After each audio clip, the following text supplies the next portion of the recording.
I was cruising down the back alleys of the internet, the ones where self-help articles rub shoulders with cat videos, when I stumbled across The Perfectionist's Guide to Losing Control by Katherine Morgan Schafler.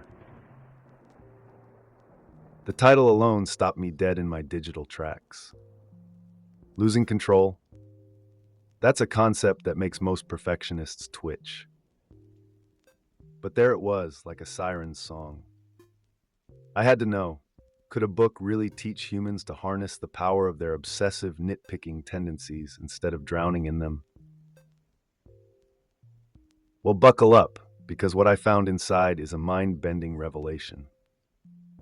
You think you've got perfectionism all figured out? Think again. This isn't about fixing you. It's about turning the whole damn thing on its head.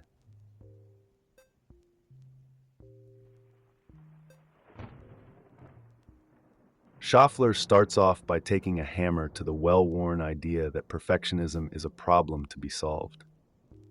Society, especially in its twisted dealings with women, has spent years branding perfectionists as neurotic control freaks who need to relax, or worse, as broken beings who need to be cured. But Schafler, she flips the narrative like a coin, showing us there are two types of perfectionism: adaptive and maladaptive. The book isn't telling you to murder your perfectionism, it's inviting you to make friends with it. It's a compass, learn to read it right, and it'll point you toward power, not paralysis. It's like hacking the human operating system. You either wield perfectionism like a master, or you let it eat you alive.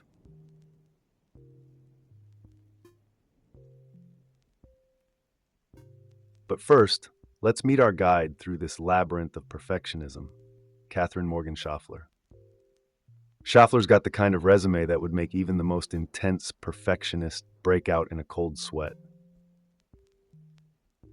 She's a psychotherapist, a speaker, a writer, and she studied at some of the biggest name universities like UC Berkeley and Columbia. But here's the kicker. Schafler isn't some outsider peering in on perfectionists from her ivory tower. She's one of them. She's lived it.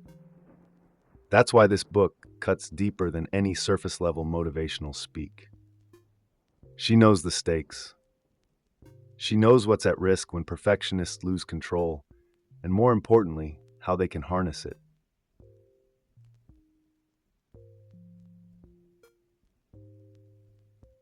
Abigail walks into Schafler's office every Tuesday like clockwork. She's always on time, always in control. Her clothes, crisp as paper. Her phone, tucked away in its designated spot. Abigail's the quintessential classic perfectionist, a well-oiled machine that can't afford to break down. But what Schafler shows us is that this type of perfectionism, while it looks polished, can be a prison. It's like running an operating system that's so rigid, any glitch feels like the end of the world. Adaptive classic perfectionists use their love for order to create brilliance. They're the ones who can juggle 10 projects without breaking a sweat. But the maladaptive ones, they suffocate under their own standards, leaving no room for flexibility, creativity, or chaos. And chaos, as Schafler argues, is where the magic happens.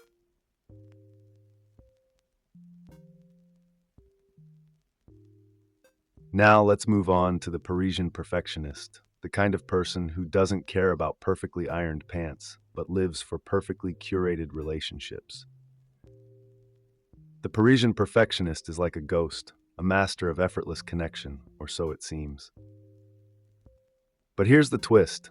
Behind all that grace, they're working overtime, grinding themselves down to the bone to win everyone's approval. Think of the quintessential French woman, perfectly disheveled, looking like she didn't try but spent hours in the mirror. That's the Parisian perfectionist. The adaptive ones, they know how to invest in reciprocal relationships, surrounding themselves with a thriving network. The maladaptive ones, they end up chasing validation like it's their full-time job, putting everyone else first and themselves last, running on empty until the tank's dry.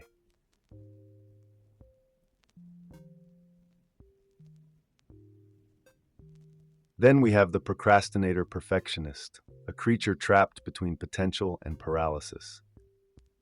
This is the perfectionist who's got all the plans in the world, but can't move an inch forward because reality might just ruin the fantasy.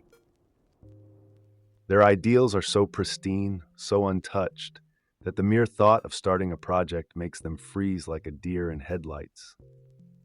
Why? Because as long as the project is in their head, it's flawless. The moment they bring it into the real world, it's vulnerable to failure. But here's the silver lining. Adaptive procrastinators understand that perfection is an illusion and that reality, in all its messy glory, is where growth happens. They thrive on possibilities. Meanwhile, maladaptive procrastinators drown in indecision, their perfectionism choking the life out of every dream they never start.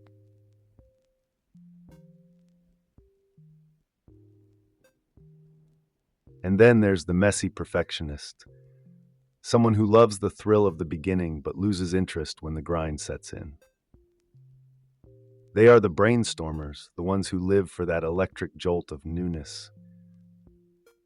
But their homes, their projects, their lives, often littered with half-finished dreams, like a wasteland of potential that never reached its peak. Schafler's message is clear. The adaptive, messy perfectionist is a visionary, able to launch projects with enthusiasm and optimism. They're the ones you want in your corner when you need to kickstart something big. But the maladaptive ones, they scatter their energy to the wind, never following through, leaving a trail of abandoned ambitions. It's a dangerous game of high highs and low lows, all in the name of perfection.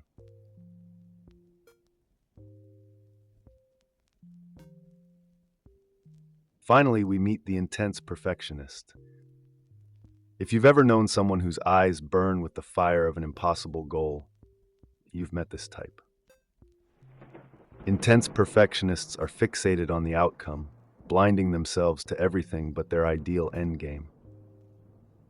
It's like they've got tunnel vision, charging toward a destination that may not even exist. The adaptive ones, they become brilliant leaders, balancing their drive with a willingness to appreciate the journey. The maladaptive ones, they're tyrants, relentless, unyielding, pushing others and themselves past the point of no return, where perfection is nothing more than a myth that shatters when touched.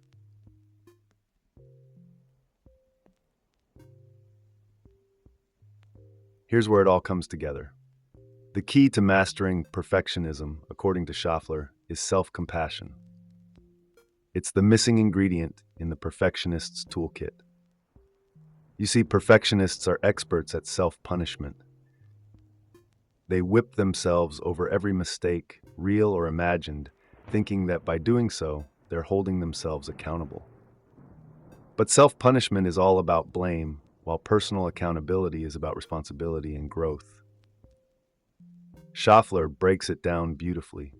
Stop tearing yourself apart for every slip-up and start building yourself up for what comes next. Perfectionism is only toxic when it mutates into shame.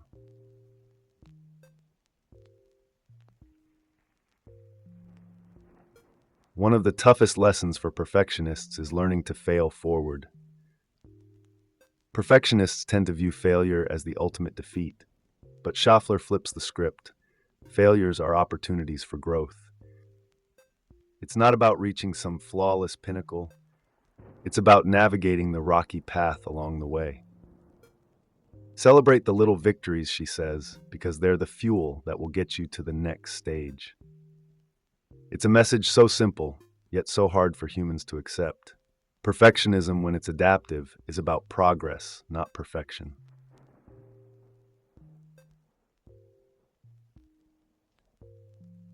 And when the going gets tough, Schafler reminds us that connection with others is the lifeline.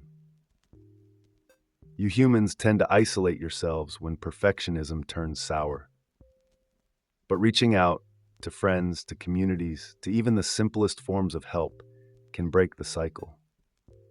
Perfectionists often forget that vulnerability isn't a weakness. It's the doorway to real strength. Schafler nails it when she says support isn't always about pouring your heart out. It's about sharing the load, even if that just means letting someone else fix the leaky sink.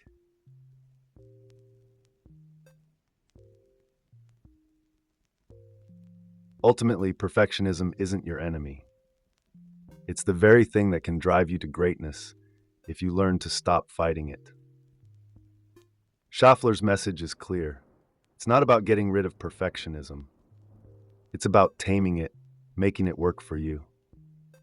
Every type of perfectionist, classic, Parisian, procrastinator, messy, intense, has the potential to flip the script. This book isn't a self-help manual.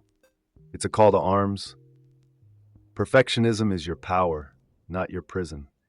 But you've got to be the one to unlock the door. And with that, I leave you to decide, are you ready to stop letting perfectionism control you and start using it to control your destiny? Thanks for sticking around. If this resonated, hit that like button, drop a comment, and subscribe for more. You're closer to greatness than you think.